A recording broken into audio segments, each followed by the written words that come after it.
Estudo bíblico. Lucas 12 verso 20. Introdução. Lucas 12:20 é a parte central da parábola do rico insensato, contada por Jesus em resposta a um homem que pediu a Jesus para intervir numa disputa de herança. Lucas 12:13 e 14. Esta parábola é uma advertência sobre a ganância e a falsa segurança nas riquezas materiais, um tema recorrente em todo o capítulo. O versículo 20 encapsula o ponto principal da parábola: a futilidade de acumular bens materiais sem considerar a eternidade e a relação com Deus. Ele serve como um choque de realidade, expondo a fragilidade da vida e a transitoriedade das posses terrenas. Contexto histórico. No contexto da época de Jesus, a agricultura era a principal fonte de riqueza. Uma colheita abundante era sinônimo de prosperidade e segurança para o futuro. A mentalidade predominante, muitas vezes, era acumular o máximo possível para garantir o sustento próprio e da família. No entanto, Jesus constantemente desafiou essa visão, enfatizando a importância de buscar o reino de Deus em primeiro lugar e de compartilhar com os necessitados. Em Lucas 12, Jesus também fala sobre não ter medo dos que matam o corpo, mas de temer a Deus. Lucas 12:4-5, e encoraja seus discípulos a não se preocuparem com as necessidades básicas da vida, confiando na provisão de Deus. Lucas 12:22-31.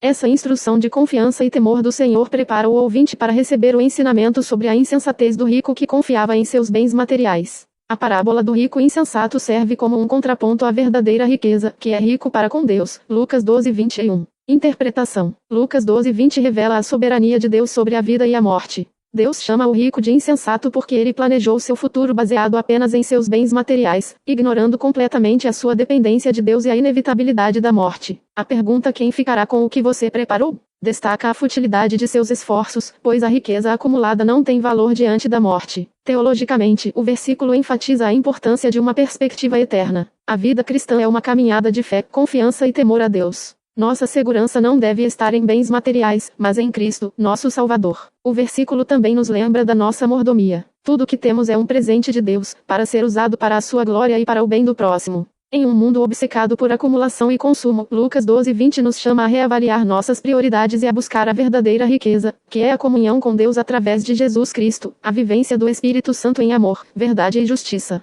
e o serviço ao reino de Deus. Assim, somos lembrados que a busca pelo reino de Deus deve ser a nossa prioridade. Lucas 12:31. Veja as referências. Mateus 6:19-21. Não acumulem para vocês tesouros na terra, onde a traça e a ferrugem destroem, e onde os ladrões arrombam e furtam. Mas acumulem para vocês tesouros no céu, onde a traça e a ferrugem não destroem, e onde os ladrões não arrombam nem furtam. Pois onde estiver o seu tesouro, ali também estará o seu coração. Este versículo espelha o ensinamento de Jesus em Lucas 12:20, enfatizando a importância de investir em bens eternos em vez de riquezas passageiras. Ambos os textos apontam para a necessidade de focar no que tem valor eterno e um coração que siga a Deus em vez de seguir o dinheiro. 1 Timóteo 6:6-10. De fato, a piedade com contentamento é grande fonte de lucro, pois nada trouxemos para este mundo e dele nada podemos levar. Tendo o que comer e com que vestir-nos, estejamos com isso satisfeitos. Os que querem ficar ricos caem em tentação, em armadilhas e em muitos desejos descontrolados e nocivos, que atiram os homens no caos e na destruição, pois o amor ao dinheiro é a raiz de todos os males. Algumas pessoas, por cobiçarem o dinheiro, desviaram-se da fé e se atormentaram com muitos sofrimentos. Este trecho das epístolas paulinas ecoa o aviso contra a ganância e a busca desenfreada por riquezas. Ele demonstra que essa busca pode desviar as pessoas da fé e levá-las à destruição. Ambas as passagens destacam os perigos da ambição excessiva por bens materiais. Estudo bíblico. Eclesiastes 3 verso 21. Aqui está um estudo bíblico de Eclesiastes 3:21, conforme solicitado. Introdução. Eclesiastes 3 é um poema contemplativo sobre a natureza cíclica da vida e a soberania de Deus sobre o tempo. O autor, tradicionalmente identificado como Salomão, reflete sobre a natureza repetitiva e muitas vezes paradoxal da existência humana. O capítulo começa com uma lista de tempos opostos: tempo de nascer e de morrer, de plantar e de arrancar, destacando que cada aspecto da vida tem sua hora determinada. Após esta reflexão, o autor questiona o propósito do trabalho árduo, 3:9, e reconhece que Deus colocou no coração do homem um anseio pela eternidade, mas ao mesmo tempo, o homem não consegue compreender plenamente os planos divinos, 3:11. No entanto, a vida permanece enigmática, com injustiça presente e a inevitabilidade da morte pairando sobre todos, 3:16-20. É nesse contexto que surge a pergunta crucial do versículo 21. Quem pode dizer se o fôlego do homem sobe às alturas e se o fôlego do animal desce para a terra? Esta questão introduz a incerteza sobre o destino final do espírito humano em comparação com o dos animais, intensificando o tema central do livro sobre a busca por significado na vida sob o sol. Contexto histórico. O livro de Eclesiastes foi escrito em um período de relativa paz e prosperidade em Israel, provavelmente durante o reinado de Salomão ou algum tempo depois, refletindo uma experiência de vida marcada pela busca da sabedoria e pelo exame das realidades terrenas. A cultura da época valorizava a sabedoria, o sucesso e a riqueza, mas Eclesiastes questiona o valor intrínseco desses elementos quando confrontados com a transitoriedade da vida. A comparação entre o destino do homem e o do animal em 3:19-20 reflete uma perspectiva cética sobre a superioridade humana, contrastando com outras visões bíblicas que enfatizam a imagem de Deus no homem. Gênesis 1:27. A pergunta em 3:21 não é necessariamente uma negação da crença em uma alma imortal, mas sim uma expressão da dificuldade de compreender o plano divino e a complexidade da existência humana a partir de uma perspectiva puramente terrena. O conceito de ruach, traduzido aqui como fôlego ou espírito, era compreendido como a força vital que anima o corpo, com sua origem em Deus. Interpretação. Eclesiastes 3:21 levanta uma questão sobre o destino da alma humana após a morte em comparação com o espírito dos animais. Do ponto de vista teológico protestante, a pergunta não deve ser interpretada como uma negação da imortalidade da alma ou da distinção entre humanos e animais. Em vez disso, reflete a limitação da compreensão humana dos mistérios divinos e a dificuldade de obter certeza absoluta sobre o além-túmulo através da razão ou da observação empírica. O verso reconhece a incerteza sobre o que acontece após a morte, mostrando que, sem revelação divina, a natureza da vida após a morte é desconhecida. A partir de uma perspectiva cristã trinitária, a esperança da vida eterna reside na fé em Jesus Cristo, que ressuscitou dos mortos e prometeu a ressurreição para aqueles que nele creem. João 11:25-26. A pergunta de Eclesiastes 3:21, portanto, serve como um lembrete da nossa dependência da graça divina para compreendermos o propósito da vida e a promessa da eternidade.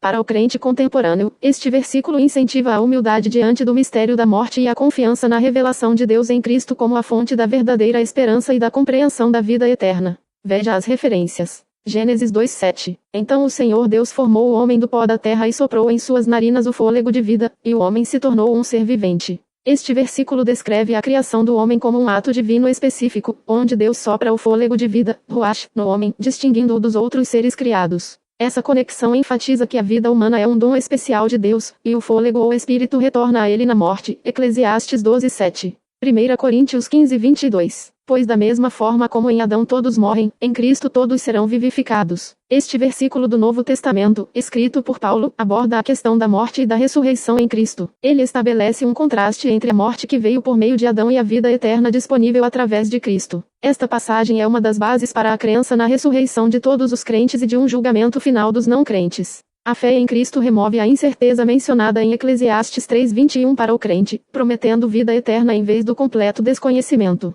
Essas referências cruzadas ajudam a contextualizar Eclesiastes 3:21 dentro de uma visão bíblica mais ampla. Gênesis 2:7 destaca a origem divina da vida humana e o espírito, enquanto 1 Coríntios 15:22 oferece esperança na vida eterna por meio de Cristo, o que mitiga a incerteza expressa no versículo de Eclesiastes. Os termos sopro de vida e fôlego de vida são frequentemente usados como sinônimos na linguagem popular e teológica para descrever a centelha divina que anima os seres. No entanto, na análise dos textos bíblicos originais, em hebraico, eles carregam nuances diferentes. Sopro de vida refere-se à ação criadora e original de Deus ao transmitir sua própria essência ou espírito para dar existência a um ser. É o ato de dar vida a algo que antes não existia. Fôlego de vida, traduzido do hebraico nishmat shai, refere-se especificamente ao fôlego, respiração ou energia vital que mantém o ser vivo. É a força vital que anima tanto humanos quanto animais, permitindo-lhes respirar e existir fisicamente. Os animais não possuem uma capacidade de se relacionar com Deus porque eles têm o fôlego e não o sopro de vida. Os humanos possuem o sopro e o fôlego de Deus, e os animais possuem apenas o fôlego que é a respiração. Todos os seres vivos dependem da respiração para viver aqui na Terra. Os animais não deixam um legado quando morrem, que é a essência e o caráter de Deus, enquanto os humanos que agradam a Deus deixam o seu legado, que é a essência e o caráter de Cristo e se tornam imortais.